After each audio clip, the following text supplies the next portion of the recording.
Hey guys, what's up? I'm back with another video. I want to do a quick little update on my most recent video. If you watched my most recent video, I opened up a blaster box of this 2019 Panini Elite Extra Edition with 5 cards per box, the 2 autographs, or sorry, 2 hits. I had to do a little research on these players because, to be honest, I don't know a lot about them. But anyway, what I was able to find, and it's not always that easy to find information, especially on these Dominican prospects. And just in case you're curious, this guy, I'm sorry, I don't know how to pronounce his name, Elizul Chalas. From what I was able to find, he is a 14-year-old switch-hitting shortstop. He is a part of the 2021 international class, so he hasn't signed with the team yet. He won't be eligible until I think it's July 2nd of 2021 to be signed by any teams. So he's a 14-year-old, which to be, well, sorry, let it focus there, 6 foot 160 as a 14-year-old. Pretty tall. But anyway, from what I was able to see, he was the MVP.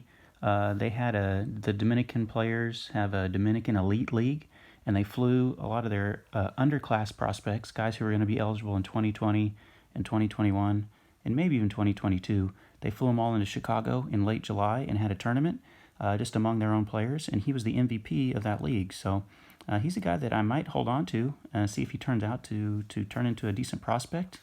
Obviously, MVP of one tournament doesn't mean he's going to be a superstar, but it was pretty encouraging when you're 14-year-old. So I'm going to hold on to that one. What I was able to find out about the other guys, Christian Batista, I didn't really find much on him. I think he's a 2020 prospect. There's a guy with his exact name, who I'm guessing might be his dad.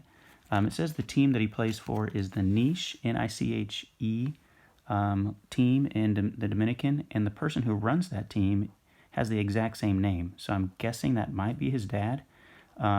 The guy who runs this team, whose name is also Christian Batista, is one of the guys who was kind of responsible for getting Gregory Polanco signed with the Pirates. So if that is this guy's dad, he definitely has some connections pretty high up in the major leagues and with the major league teams. So I don't know much about him.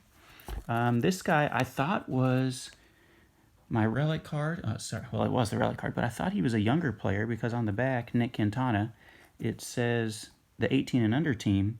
But when I found some stuff out about him, Nick Quintana has been already drafted and has played a little bit in the minor leagues.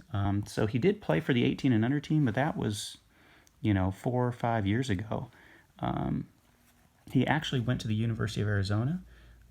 Was an all-conference player at Arizona in the Pac-12, led the Pac-12 in RBIs in this past college season. He got drafted in the 2nd round by the Detroit Tigers, played third base, and to be honest, had kind of a rough start to his minor league career. Strikes out a lot, has a lot of swing and miss in his game. His defense was supposed to be one of his higher points in his power, but his defense had a lot, well, just to be honest, his defense was not very good. He made quite a few errors there in low A ball, and he kind of struggled to get his footing. So he did have decent discipline and decent walk numbers. So maybe he can kind of get on solid footing and have a bounce back year in this next upcoming 2020 season. So that is the story on Nick Quintana. Brandon Lewis, I had 2 of him. He's a 3rd round pick, also in the 2019 draft for the Dodgers. He's a third baseman that a lot of people thought would eventually convert to first base just because he's not much of a defender at third base. And as a big guy, you can see 6'3", 215, kind of a bigger guy. He's kind of a power hitter as well for projection's sake. So we'll hang on to these cards. We'll see if these guys turn out to make a good career for themselves. And then I'll just kind of end the video with this. I did have to go get gas today, and if you've been watching my videos, I've been able to find some packs of 2019 Bowman at gas stations, but I finally bought the last one, and so the only other pack that they had I was interested in today was this 2019 update jumbo pack for $5. So I decided, hey, I had to stop and get gas. Might as well grab one. And so we'll run through this pretty quickly. Don't expect to find anything really great, but maybe we can get a couple of the nice rookies. Jose Iglesias, he just signed with somebody. I can't remember who, but he will be on a new team this upcoming year. John Ryan Murphy. Grandal, one of the big centerpieces that the White Sox are looking for to carry them into contention. Nick Ramirez, rookie. Don't know a lot about Nick. Put him off to the side. Asdrubal Cabrera, this is whenever he was still with the Rangers.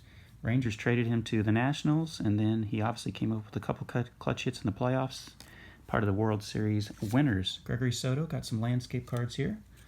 LeMahieu, who was a great addition for the Yankees. They wouldn't have done anything nearly what they were able to do last year without the contributions of LeMahieu. People thought whenever he left Colorado that he would kind of fall off, but man, he just was this absolute linchpin of their season last year. Brian Reynolds had a good season. I believe he's a switch hitter for the Pirates. Freddie Galvis and those dreads. Alex Jackson, don't know a lot about him, rookie.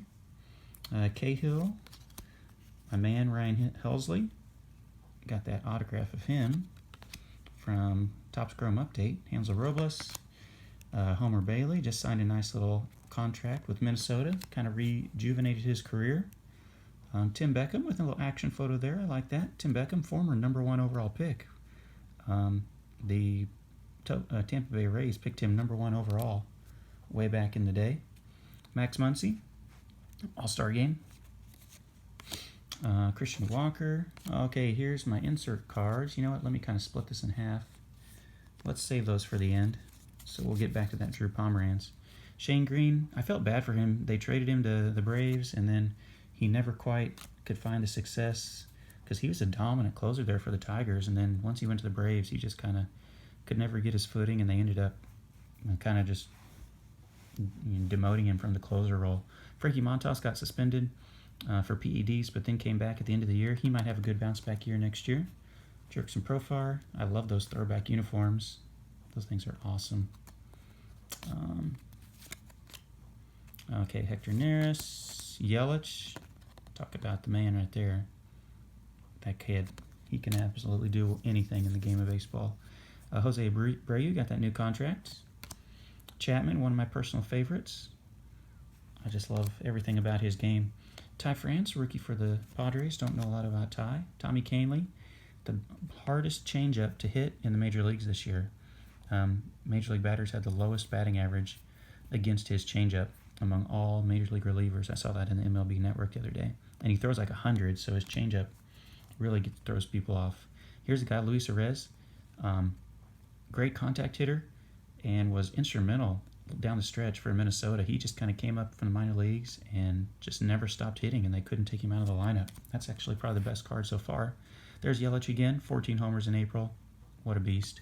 Okay, now here's our insert cards. If we're going to get something great, it might be in here. Drew Pomeranz signed that new contract after he was just kind of a guy with the Giants. He was just kind of a reliever.